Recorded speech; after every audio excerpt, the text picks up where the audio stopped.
So now students, let me give you a brief overview how you are going to handle the defects in projects. So जो project है actually वो एक बात याद रखें कि जितने भी प्रोजेक्ट एचडीएफसी के लाइफ साइकिल हैं वो या प्रोजेक्ट हो या प्रोडक्ट हो, एग्जीक्यूट तो उसी सीक्वेंस में होते हैं, मतलब requirement, design, deployment, development, deployment and maintenance, वो तो ऐसे ही होते हैं. जो इनमें एक्सेप्शन है वो है the way we handle maintenance. I mean project में और प्रोडक्ट में the way we handle maintenance वो एक्चुअली दोनों के मोड को डिफरेंशिएट करती है. मतलब जो प्रोजेक्ट का लाइफ साइकिल है उसमें अमूमन हर एक्टिविटी एक दफा होती है. एक दफा से मुराद ये है कि रिक्वायरमेंट आपने गैदर कर ली, डिजाइन बना लिया, इम्प्लीमेंटेशन कर ली, चाहे एजाइल है, लेकिन आपकी जो डेवलपमेंट है और जो डिलीवरी है वो वंस होती है. वंस से मुराद कि आपने इंटरनल चाहे वाटरफॉल यूज किया है चाहे एजाइल यूज किया है, you completed the project because it has stipulated timelines and budget, then you delivered the product और the project to the client. आपने क्लाइंट साइड के ऊपर डिप्लॉय कर दिया. Now once you have close a project, तो उसके बाद अब आपको ये देखना है कि अगर पोस्ट डिप्लॉयमेंट बग्स आते हैं या पोस्ट डिप्लॉयमेंट डिफेक्ट्स आते हैं तो उसको कैसे हैंडल करना है. उसके लिए अमूमन डिफरेंट कंपनीज के डिफरेंट पर्सपेक्टिव हैं. अमूमन कंपनीज एसएलए साइन करती हैं, सर्विस लेवल एग्रीमेंट.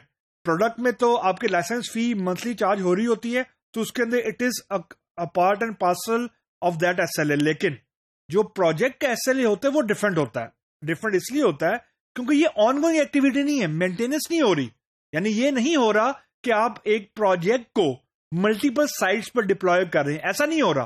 प्रोजेक्ट का क्लाइंट एक ही है. अब अगर क्लाइंट फॉर एग्जांपल यूज करना शुरू किया उसने प्रोजेक्ट, या क्लाइंट के फर्दर क्लाइंट्स हैं उन्होंने यूज करना शुरू किया है and they have started reporting the defects, तो अमूमन कंपनीज ये करती हैं कि कुछ अरसे के लिए फ्री बग फिक्सिंग की सर्विस देती हैं. फॉर एग्जांपल 3 महीने या 6 महीने. तो उसके दरमियान जितने भी बग्स आते हैं, बग्स से मुराद मेरी विश लिस्ट नहीं है, यानी इन स्कोप डिफेक्ट्स, यानी जो काम डिलीवर किया है उससे रिलेटेड अगर कोई चीज फिक्स करने को आई है तो वो फिक्स हो जाती है एट फ्री ऑफ कॉस्ट.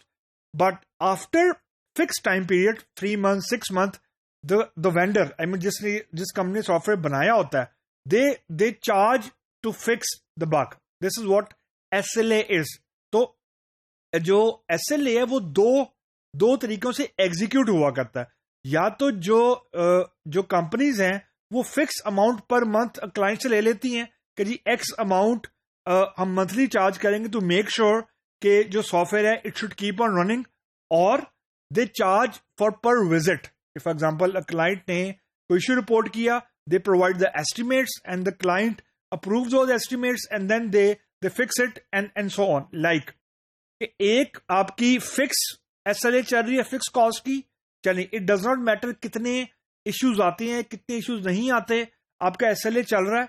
ये एक मॉडल है. दूसरा मॉडल ये है कि अगर इशू आता है, कोई डिफेक्ट रिपोर्ट होता है, तो new defect will be treated as a new project. यानी उसकी पूरी स्कोप लिखा जाएगा, चाहे उसकी जो स्केल होगा वो कम होगा लेकिन स्कोप लिखा जाएगा, उसका एनालिसिस किया जाएगा, उसको ऑब्वियसली ये देखा जाएगा कि how it's going to design यानी इनकॉर्पोरेट कैसे करना है, उसकी कोडिंग होगी और फिर उसका वही प्रोसेस होगा कि वो डिलीवर होगा, the client is going to pay you and then वो दोबारा से एसएलए में चला जाएगा. तो प्रोजेक्ट का जो डिफेक्ट्स होते हैं वो अमूमन फर्स्ट कट में यानी 4 से 5 महीने इज एन एनफ टाइम कि आप प्रोजेक्ट को मिच्योर कर सकें. मतलब कि आपका जब भी आप फर्स्ट टाइम डिप्लॉयमेंट करते हैं क्लाइंट साइड पे, तो you receive major bulk of defects. But with the passage of time, project के अंदर खास तौर पे with the passage of time, the bug count और the defect count reduce gradually. Reason deployment एक है, मल्टीपल यूजर मल्टीपल साइट्स के ऊपर डिप्लॉयमेंट्स नहीं है. यूनिट डिप्लॉयमेंट यानी आपका क्लाइंट एक है, उसके क्लाइंट अगर आगे ज्यादा है तो वो आपका इशू नहीं है. अगर डिफेक्ट ज्यादा आना शुरू हो रहे हैं और आप ये एनालिसिस कर दें डिफेक्ट नहीं है, अब तो ये चेन रिक्वेस्ट आ रही है यानी विश लिस्ट आ रही है, then you have to tell this thing to the client कि जो डिफेक्ट के तौर पर रिपोर्ट हो रही है चीज वो उस स्कोप के बाहर है जो हमने डिलीवर किया. तो it has to be treated beside SLA. तो SLA अमूमन कंपनी स्टार्ट करती है to fix those things after free service, those things which are in scope but these are not correctly developed or deployed whatsoever. तो ये project based maintenance का model बिल्कुल different होता है.